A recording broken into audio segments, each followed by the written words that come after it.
Most of us think we have a problem in our life unless we have something that's a bigger problem to contrast it with.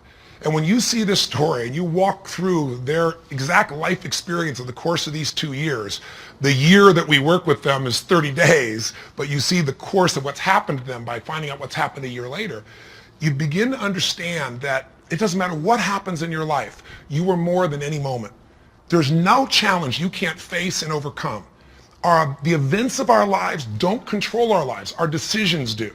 And so I figured if we could take a couple that has faced this big a challenge and be able to break through, then you could look whatever's in your life and make it happen. It's kind of like, if I wanted to show you that if you could face your biggest fear, your smaller fears kind of drop aside. It's like, what's your biggest fear? Today, one of the biggest fears so many people in North America and around the world, the Western world, are facing is losing their job. It's a horrific possibility. It has impact on your family, your psychology, your emotion, so many things, your choices. But the truth of the matter is, what's a problem? Losing your job is a massive problem until you find yourself in a position where you lose all your savings. What it took you maybe 10 years of working to get. Then what's a problem after losing your savings? That's not a problem anymore when all of a sudden you lose your leg or an arm or something horrific happens to one of your children. That's not a problem when someone tells you all of a sudden that you have terminal cancer. And I've had those moments where somebody says you've got that tumor in your brain and we don't know what it means. Those moments take your other problems and make them disappear. And you know what's interesting? When you ask most people in North America, what's the greatest thing that could ever happen to you? Give them 10 seconds. It's been done over and over again. First 10 seconds, what comes to your mind? What's the best thing that could ever happen in your life? The majority of people in North America say what? Can you guess? Winning the lottery. And many of them say winning a $100 million lottery, $200 million lottery. That's what's going to make their quality of life extraordinary. But when you do the studies, and there have been many done over the last 15 or 20 years on people that win these giant lotteries, what are their lives like 2 years later, 3 years later, 5 years later?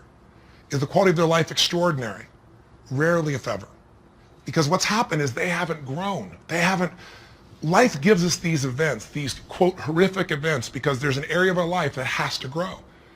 If you were to ask me, Tony, out of all the millions of people you've worked with, if someone really wants to feel alive, they want joy, they want happiness, they don't just want money or things or just even respect. They want to feel a sense that life is meaningful and alive. What does it take? I tell you one word: progress. When you're making progress in your life, it doesn't matter where it is, you're going to feel more alive. If you're overweight, but you get yourself today and you say, you know what, I'm stepping into gear. I'm just putting these darn shoes on. I'm not waiting for the perfect, person to come by and coach me. I'll get that too. But right now, I'm just going for a walk, or I'm going to go for a jog, or I'm going to go lift some weights. I'm going to do something right now. And you get yourself into gear and you do that for a few days in a row. Even if you haven't lost the 10, 20, or 30 pounds yet, you're going to start feeling better immediately because you have the power of momentum and you're making progress. Progress equals growth. Growth equals feeling alive. We grow or we die. So what's the worst thing that could ever happen in your life? Same survey, ask the people in North America, 10 seconds to come up with the answer. Number one answer, to become a quadriplegic. That's why I made this show. Because the idea that I could be in a position where I'd be alive, but I couldn't physically feed myself, take care of myself, that I'd be completely immobilized, for most people, that's the scariest thought of all. To them, that's the worst possible fear. So by going through this journey with Frank and Kristen, and experiencing their emotions and seeing and feeling that in 30 days they could go from trapped in their home where there is no possibility of a future, no idea of intimacy, no idea of children, to world travelers who are doing things they weren't doing before when he was, quote, supposedly able-bodied, happier and stronger and closer in their love than ever before. And you know it's real, and you see the results a year later as we do the follow-ups, and you haven't seen the follow-ups, be sure to see that and hear about the story of what's happened with them. When you get that experience, it affects you, because it isn't somebody verbally telling you a story. It's something you kind of went through. So the idea here is, I'm sure you have some other fears outside the one we just came up with. Whatever you're afraid of, the job, the loss of relationship, trust me, it's small. If you'll face a bigger fear, that little fear will start to be handled pretty easily. That's why when all of us go through in our lives extreme stress, we're all going to go through it. You're going to have a home burned down, or something's going to happen to somebody you love, or someone's going to pass before you're prepared for it, which is almost always. Or you're going to find yourself in a financial situation that feels like you can't turn it around.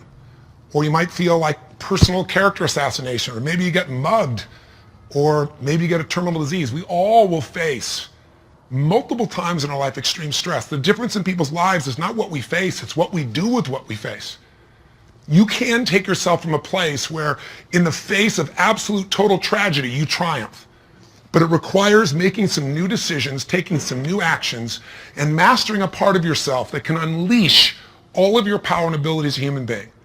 That human spirit, as corny as it sounds, can be channeled in a very specific way. And if you do, the game of life changes. So I'll give you another example outside Frank and Kristen. A friend of mine who just passed recently, he's always been a deep inspiration to me. His name is Art Berg. And Art's a guy that was a young man, good looking, strong, athletic. He lived in Utah. And he fell in love with his absolute sweetheart. She was, you know, the most popular girl, the most attractive girl. She met all the criteria of a college boy. And his buddy and he are driving across the state to go to where he's going to get married. And he falls asleep in the back seat while his best friend is driving. And his best friend falls asleep in the middle of the night as they're driving. My friend Art Berg woke up rather intensely on the desert floor with the car upside down, his legs trapped beneath it, and unable to feel anything. He became a quadriplegic in an instant. His friend actually was beat up but actually survived.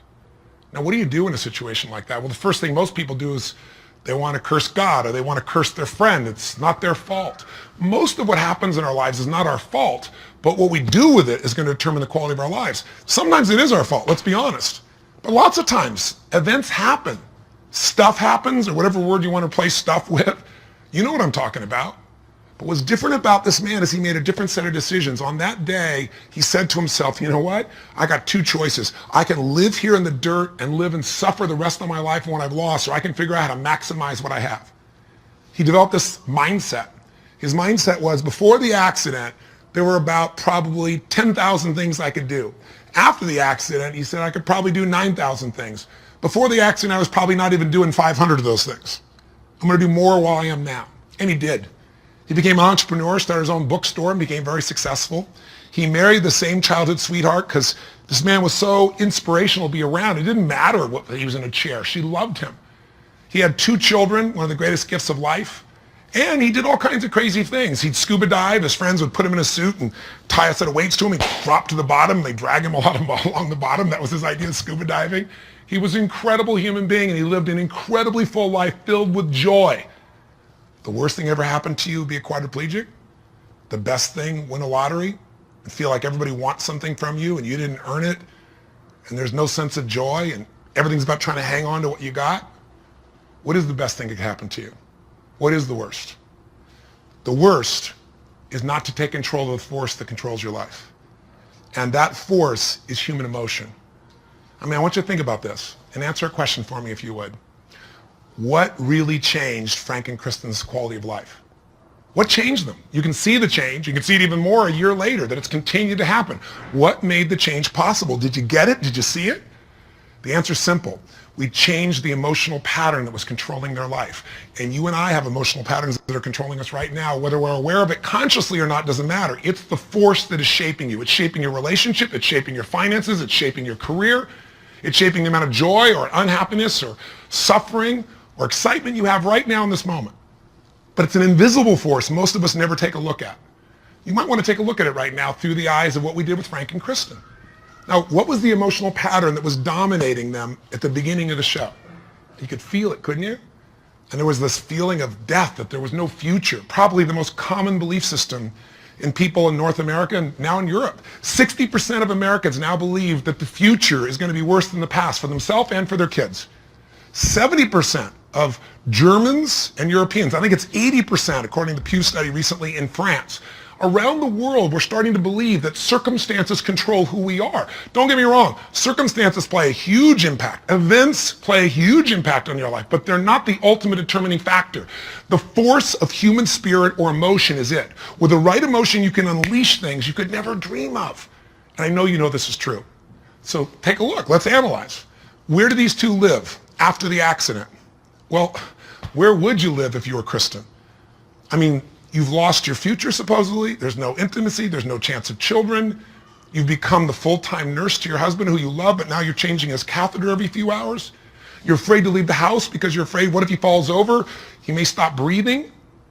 I mean, there's no life. So she goes from the emotions of feeling depressed for the life she's lost, to feeling angry. I call it a crazy 8. We get tired of feeling sad, and then we'll get angry for a while, and then we beat ourselves up for being angry at ourselves or God or our partner, and then we get all depressed again. It's a common pattern. You don't have to have something like their event happen in your life to get stuck in a crazy 8. But interestingly enough, she's living in that place, and now what's Frank doing? Frank wants to help his wife, but he's got a limitation we got to break through. He's got a belief. All breakthroughs start with a change in your beliefs. Because once you believe how something is, that means you're certain that's how it is. If you're certain it can't change, you're right, it can't. I can't convince you. No one else can convince you. And Frank's thinking, I'm helpless and I've harmed my wife. And he's living with the emotions of guilt and sadness and depression. And when he's tired of that, he gets completely overwhelmed because he says, if I just would have not jumped in, or if I would have jumped in a different spot, or a million other things, if they were different, then I wouldn't have destroyed my wife's life. Instead of saying, my wife needs me right now, and I don't give a damn if I'm trapped physically in this chair, my soul, my spirit's going to reach her. That's my assignment, to get him to remember that power. To not only get him to remember it, but to get him to use it and shift his wife. And that's what we did through this process. How? Well, the process really was giving him a series of experiences that would change his entire belief about who he is. I could try to tell him, oh, here's what you can do. And yeah, I'm 6'7", and I obviously have use of all my appendages. Easy for me, right? But if I get him to have some experiences, like I bring him to Fiji, and I show him he can get out of the house, more than get out of the house, become a world traveler, and go through all the challenges that are part of that if you watch our little section of the story behind the story, you'll hear some things that weren't in the show about that, by the way.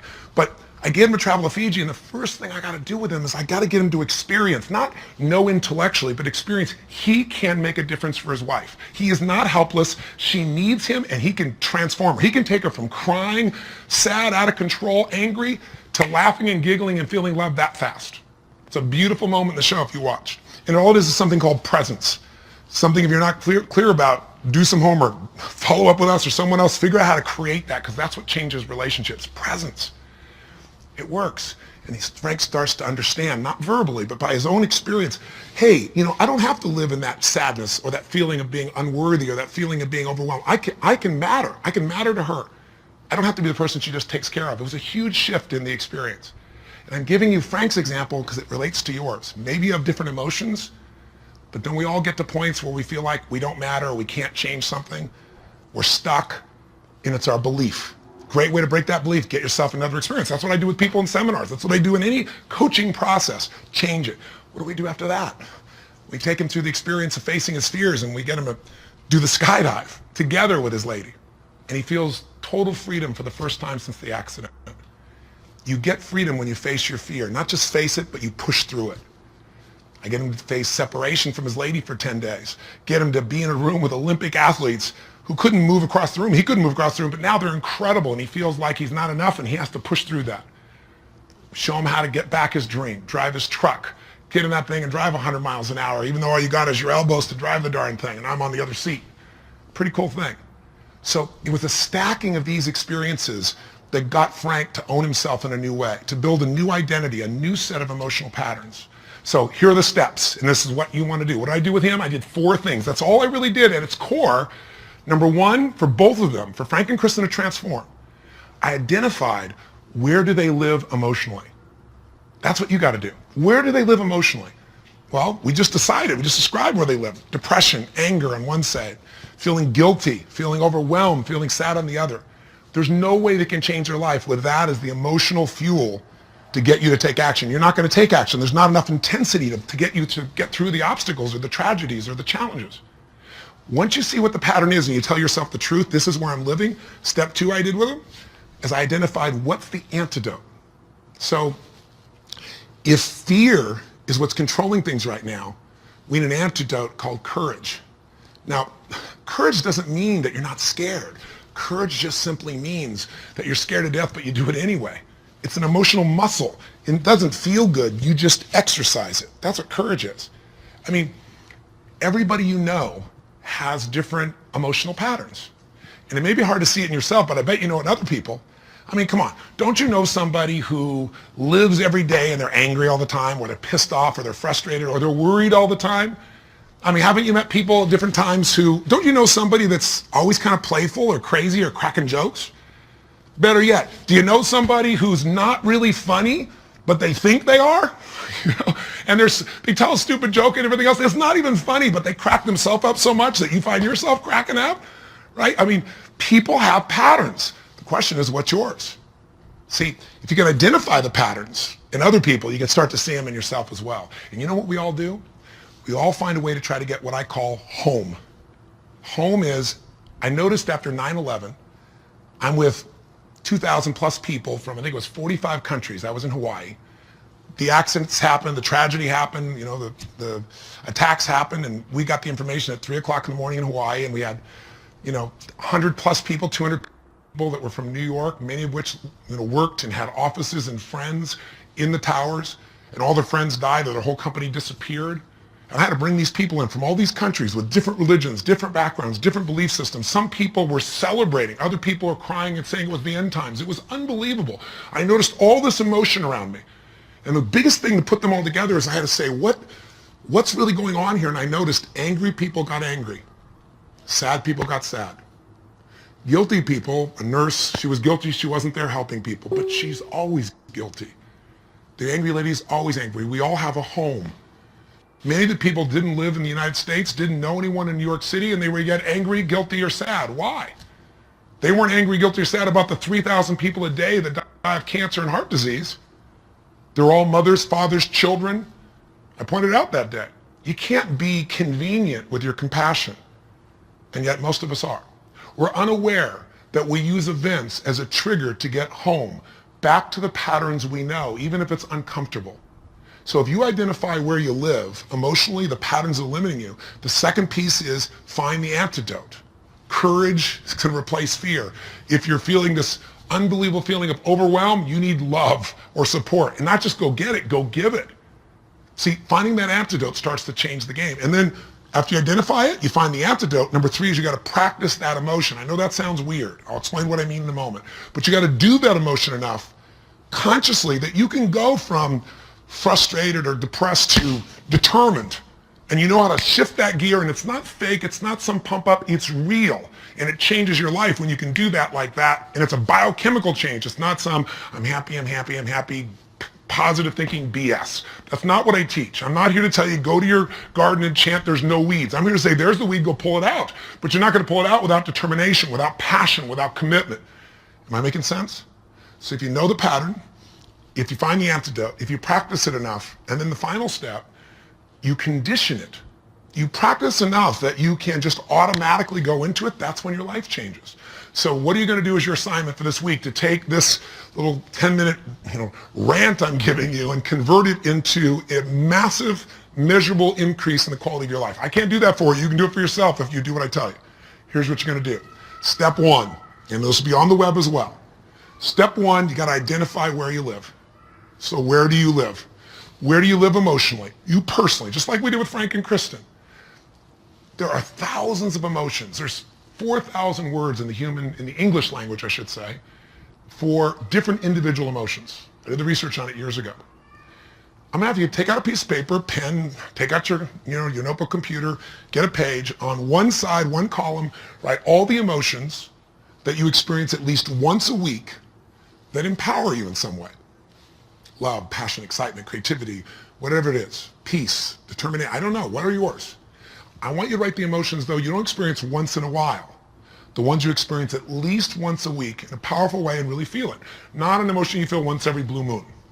On the other side of that page, or if you do it on our little application or wherever we put it here, the other side I want you to write all the negative emotions, or to be more fair, all emotions can be positive if you use them, all the disempowering emotions, the ones that tend to put you in a state where you don't follow through. And I want you on that side to write all of them and do it simultaneously. Just keep making your list. What are the emotions I go into that mess me up, like feeling frustrated or overwhelmed or lost or alone or depressed or pissed off and rageful, whatever it is you go. And again, not emotions you experience once in a while, the ones you experience at least once a week. So make a list of all the emotions you experience at least once a week, ones that empower you, ones that disempower you, on the list. That's step 1. That's identifying where you live. And circle the top 2 out of the whole list that you experience most often that are empowering, and the top 2 you experience most often that are disempowering. That'll be step one. Now, I'm trying to explain it to you here. It'll be right in front of you as well. So if you forget what I'm saying, it's going to be on the little checklist. But I want you to know what I mean. Step two, let's identify the solution. So you look at your list and you see on the disempowering list, I got sadness and depression, or I got feeling lonely, or I've got feeling rage and anger, or I got feeling fear. What emotional state would you like to feel in that situation that would change your life? If it's fear, maybe it's courage. Again, courage doesn't mean it's easy, doesn't mean you feel, confident. It just means you're going to do it anyway. Maybe it's determination. Maybe instead of feeling alone, you feel loving and you go give to somebody else. What's the antidote? What's an emotional pattern that if you live that, it would change the game? Is it faith? Is it passion? Is it courage? Is it playfulness? You're taking things just too damn seriously. You've forgotten perspective. Go watch the show again. See if you really have a problem. See if your problems are as challenging as the people you just saw who transformed their tragedy into something tremendous, something beautiful, something magnificent, something meaningful, something that can even help other people that are watching. That's the beauty. So that's the second step. What's the antidote? Come up with your antidote emotion. Step three is you got to practice that emotion. Now, I know that sounds silly, stupid, kind of weird. But if you came to a seminar with me, you'd see, 3,000, 10,000 people. And we do this and we condition that a new emotion till you can shift gears. Have you ever heard about the fire walk? It's not about the fire walk. I do skydiving, all kinds of crazy stuff. It's a metaphor for how do I go from afraid, fire's metaphor for whatever you don't follow through on your life, whatever holds you back, to snapping and going to a state of mind where I just move through. It's not this big mind over matter thing. It's mind over emotion. It's shifting. And when you learn how to go from scared to determined and action, what can't you do in your life? So we show you how to do that. But for right now, I'll give you just a quick example. Understand that emotion is really created by motion, by the way you use your body. So quick example, real quick. Imagine a time when you know someone who's depressed or you were depressed. You ever felt that way? I'm sure you have at some time. And think about what you do with your body. When somebody's depressed, do they get all excited, talk faster, just no. Everything kind of slows down, doesn't it? What happens to your shoulders? They drop. Where's your head when you're depressed? Drops. Where's your breathing? Full or shallow? It becomes shallow. You talk loud and fast or slow and quiet? Slow and quiet, more hesitant. Now, emotion is created by motion. You can try and think yourself into I'm happy. But if you go, I'm happy, and your body's like this, nothing's going to change. We can change our biochemistry by eating, by taking a drug, by smoking a cigarette, because then you take a different breath, you eat food you like, you fill up your tummy, and you start to breathe nice. Your whole mental, emotional state changes, doesn't it? So what I'm saying is you don't need the cigarette, you don't actually need the food. You can just physically learn to say, this is what I do when I'm depressed, this is what I do when I'm most determined. There's this gesture I made. I remember one time when I was a kid, or one time I got pissed off and what did I do? I made a gesture. I stood taller. I looked the person in the eye. I spoke with more authority. Now, my idea of passion and determination may be a little over the top for you, and I get it. I'm a crazy mofo, and I'm a passionate human being. But you can do your version. What do you do when you're really feeling something like determined? What do you do when you are passionate? With your face, with your voice, with your body. Just practice and make a contrast. Here's what I do when I'm sad. Here's what I do when I feel loved. Here's what I do when I'm worried. Here's what I do when I'm determined. That's what I mean by practice. And I'd love to have you in an event, but I'm trying to give this to you so you can do it right now, and you can. And maybe this would be helpful to do with friends so they can give you feedback and say, here's what you do. I see you do this when you're really strong. I see you do that when you're kind of weak. That's the third step. Practice. Now, what's the assignment? Figure out your emotions. Where do you live? Positive, negative. What are the big primary antidotes? What emotions do you need? Practice the emotions you need so you can go into them a few times. Sounds a little weird, but if you do it, you'll see it's actually quite fun. Feels powerful. Maybe do it with a friend. That's the easy way to do it. And condition it. And that means take the next 3 days, do this 3 times. Figure out the difference and shift from not sure, worried to determined. From overwhelmed, I don't know what to do, to focused. And you just deliberately, physically make the change from one to the other. 3 times for 3 days. If you're bold, do it for 7. But if you do this 3 or 4 times a day for 3 to 7 days, you'll start to get a pattern in your body. And the pattern in your body, a new pattern means a new life. Our life's a reflection of our emotional patterns. If you live in sadness and depression, you could have $1 billion and your life is called sad and depressed. If you're living feeling grateful, feeling alive, feeling passionate, your life is filled with gratitude and passion. Doesn't matter what's happening anywhere else. And you can face any challenge from those emotions and you can overcome. Does this make sense? This is how you can take what you watched in that show and convert it into some actions that'll change you. Very simple approach. Or come see me or get some coaching. I've got all kinds of resources, but this is something you can do right now. You don't need anybody else to make happen. You just need a little ability to take action. Make sense? And if you haven't seen the show, for God's sakes, go on Hulu and watch the show, or all this will just sound like a bunch of words. If you've had the experience, you know what I'm talking about, and you've witnessed it, it'll be real in you right now, and you'll get a sense of what you can do to move forward. And if you can't find it on Hulu, once again, send us a little email, and we'll make sure we find a way for you to be able to observe or experience the show directly. And last thing I say to you is, the best way to keep something in your body is share it with somebody else. The whole philosophy of my life has been, if your life's going to be meaningful, you can't just be about me, you got to be about we. So if you can, if you feel like it, if your spirit's touched by this, help us pay it forward. Share this with your friends. You can share the clip of our show. You can share this little section. We got all kinds of ways. Just take the clip and send it. And we even have a way you can push a button once again and send it virally to everybody. Everybody who's on your email list. We'd love it if that works for you. If you don't, we're totally respectful of that. But in the end, I can promise you one thing. If you will do this, if you'll discover your current emotional pattern and you'll change it through a little bit of practice over and over again, you will change the quality of your life no matter what you're facing. Make sense? Thanks for taking the time. I hope this was close to 10 minutes. I went a little crazy, but it's really just designed to try to really serve you. So till I see you again, hopefully next week, live strong and live with passion. God bless.